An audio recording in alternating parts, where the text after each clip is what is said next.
안녕하십니까. 이번에는 이제 한덕수 후보에 대해서 계속 내각제 세력이다.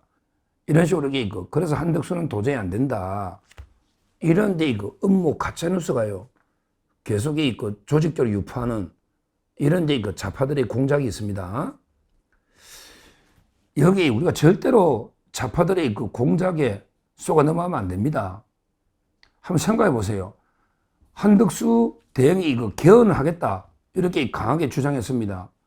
첫 해부터 개헌 특위를 만들고 둘째 하고, 그 다음에 3년째는 무조건 개헌해서, 그리고 이제 총선과 대선을 같이 치르겠다. 총선하고 대선을 같이 치르겠다. 이렇게 분명히 발표를 했지 않습니까? 그런데 의원 내각제를 한다고 계속 이렇게 몰아붙이는 거예요. 물론 이제 개헌은 필요하고, 개헌에 대해서 이제 대통령 직선제를 원하는 분들이 훨씬 많고요. 그 다음에 의원 내각제를 또 원하는 분도 있긴 있어요. 뭐 일부 좀 있다 봅니다.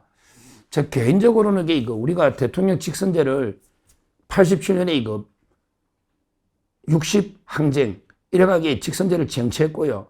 지금 대통령제가 많은 문제가 있는 것은 인정합니다. 그럼에도 불구하고 지금 남북이 대치하고 있는 이런 상황이 의원 내각제라는 게 우리의 현실에 맞냐? 저는 개인적으로 대통령 중심제를 하되 4년 중임제 미국처럼 이런 게 기본적으로는 맞고요. 그리고 이제 지금 가장 큰 문제는 무소 불위의 국회 권력, 탄핵을 뭐 30 몇 번씩 하고 지 맘대로 예산 입법을 지 맘대로 해도 견제장치가 없잖아요. 그렇다면 극단적인 대립했을 때 오히려 국회 해산권을 둔다든지, 아니면 국회의원이 잘못하면 국회의원을 소환해서 끌어내리 버린다든지, 국민 소환제. 그 다음에 국회 특권은 거의 다 대폭 없애다든지, 숫자 줄이는 거 포함해서 이런 식으로 진짜 서로 견제와 균형이 가능하도록 이런 제도 개선은 필요하지만, 기본적으로 대통령제 4년 중임제 필요하고, 그 다음에 쓸데없는 기관들 있잖아요. 예를 들어 이제 대표적인 헌법재판소나 선거관리위원회죠. 선거는 관리는 행정사무입니다. 이게 오권 분립이 될 수가 없어요.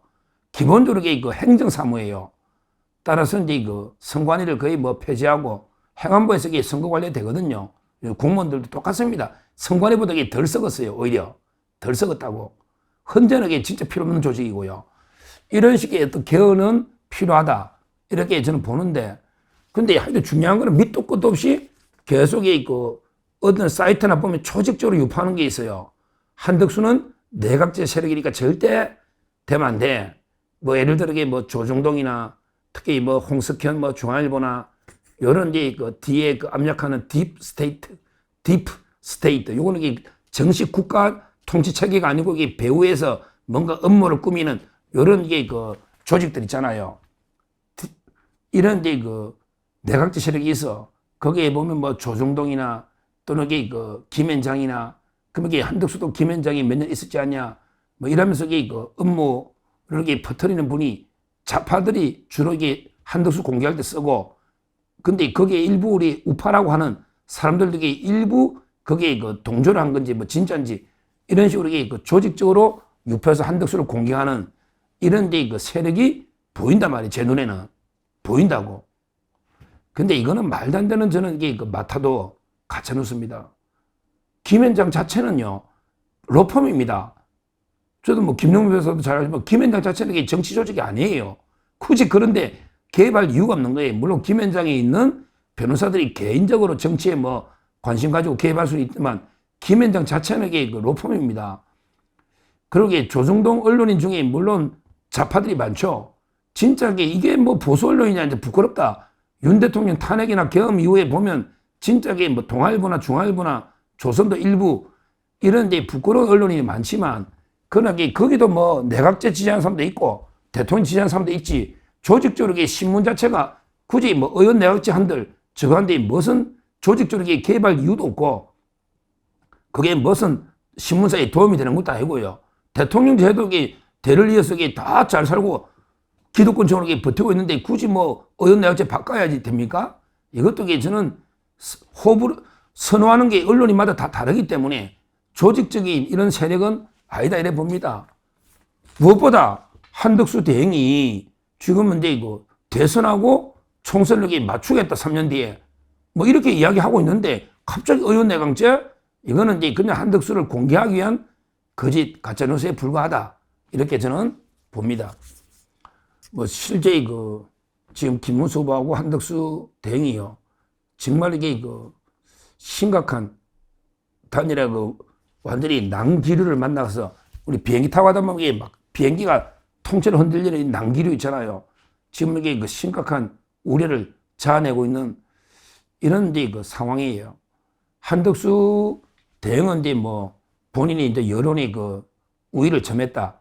그리고 당원 투표에도 내가 뭐 어떤 방식에도 국민 여론조사를 뭐 100% 하나 이번 경선처럼 이게 당원 투표 50에 여론 50을 하나 그런 게 김문수 후보 알아서 해라. 어떻게 해도 나는 뭐 깨끗하게 자신감도 있고 또 지만 또 어때요? 뭐 한덕수 후보로서는 잃을 것도 크게 없어요. 따지보면 뭐 어차피 이게 총리 한 달 더 하나 덜 하나 뭐 이게 큰 의미가 없잖아. 잃을 것도 없어요. 그러니까 이게 모든 거는 국민의힘이 알아서 맡길게 빨리 하자 이런 이제 입장이고 그러니까 이제 명분이 선점돼 버린 거예요. 그에 비해서 이제 김문수 후보 측은 뭐 지금 여론도 이게 만만치 않다. 우리 불리한 여론조사가 많이 나오고 있으니 따라서 이게 어떻게든 자연 단일화로 단판 지어가지고 여론조사하지 말고 그냥 이게 자연 단일화로 시간만 끌면 이제 뭐 10일을 지나버리면 기호 2분도 안 되고 그 다음에 당의 자금을 쓸 수가 없잖아요. 무소속을 위해서. 그러면 이게 이미 한덕수는 이제 끝나버린 거예요. 10일을 지나면 이게 뭐 자금을 어떻게 할 거냐고. 후보 된들. 또 이게 기호는 몇 번 나올지도 모르는데 기호 무소속이면. 그러면 이게 선거운동 할 수 있냐. 이러니까 이게 그냥 버티자. 근데 그냥 버틸라니까 명분이 없으니까 그냥 한 번에 이준석이하고 이낙연이하고 같이 한꺼번에 단일하자. 이게 김문수 후보 측에서는 시간 끌기도 좋고 또 이게 이런 식으로 진짜 성사가 안 되죠. 이준석이 안 한다잖아. 근데 되더라도 이준석하고 이낙연하고 한덕수가 이게 표 깨무면 본인이 유리하다 이렇게 또 생각할 수도 있는지 모르겠는데 하여튼 그냥 주잔치자. 그러면서 이게 그냥 간다. 이런 이게 전략이 충돌하면서 지금 대파국으로 지금 가고 있는데 이거는 제가 전적으로 이게 김문수 후보 측이 잘못이라고 제가 분명히 말씀드렸잖아요. 아름답게 서로 당당하게 여론조사로 당당하고 떳떳하게 단일해야 서로가 이게 둘 다 윈윈 미래가 있지. 그냥 주잔치면 이게 말이 안 된다. 이렇게 비판했고요. 제가 제시하는 해법은 일단 이게 쌍군도 물러나라 이거지. 왜냐하면 이게 미리 권영세, 권성도 이분들이 미리 한덕수를 짜고 오히려 이게 김문수를 이용만 해본 거 아니냐. 불쏘시개로 허수아비로 이런 데 비판도 많이 있기 때문에 따라서 이게 권성동, 권영세 두 명이 먼저 사퇴를 하고 그 다음에 김문수 후보도 이제 진짜 초심으로 돌아와서 한덕수와 그 다음에 아름답게 여론 단일하고 그래서 이게 둘 다 윈윈할 수 있는 이게 유일한 전 해법이다. 이렇게 보는 거예요. 다시 한번 말씀드리지만 한덕수를 이렇게 내각제 세력으로 가짜뉴스로 공개하는 이런 게 업무는 첫째 중단하라. 이걸 말씀드리고 그렇다면 한덕수 대행은 오히려 우리는 이게 대통령 전역에 간다고 뭐 발표하는 것도 괜찮겠죠. 뭐 이렇게 의심하는 사람이 있으니까 뭐 이런 게 하나 있고요. 그 다음에 크게 두 번째로 단일화 문제인데 이거는 저는 권영세, 권성동이 먼저 당원과 국민 앞에 사과하고 사퇴한 다음에 그 다음에 김문수 후보도 단일화 원래 초심으로 가서 그대로 응하는 그래서 이게 더 이상 당원과 국민을 실망시켜서는 안 된다. 이게 유일한 해법이다. 김문수 후보는 다른 게 뭐 이준석, 이낙연 핑계 대지 말고 즉각 신속하게 단일화하고 그 다음에 그 전제 조건으로 권영세, 권성동은 즉각 사퇴하고 사과해라. 이렇게 촉구하는 이게 제가 추구하는 유일한 해법이다. 이렇게 말씀드립니다. 감사합니다.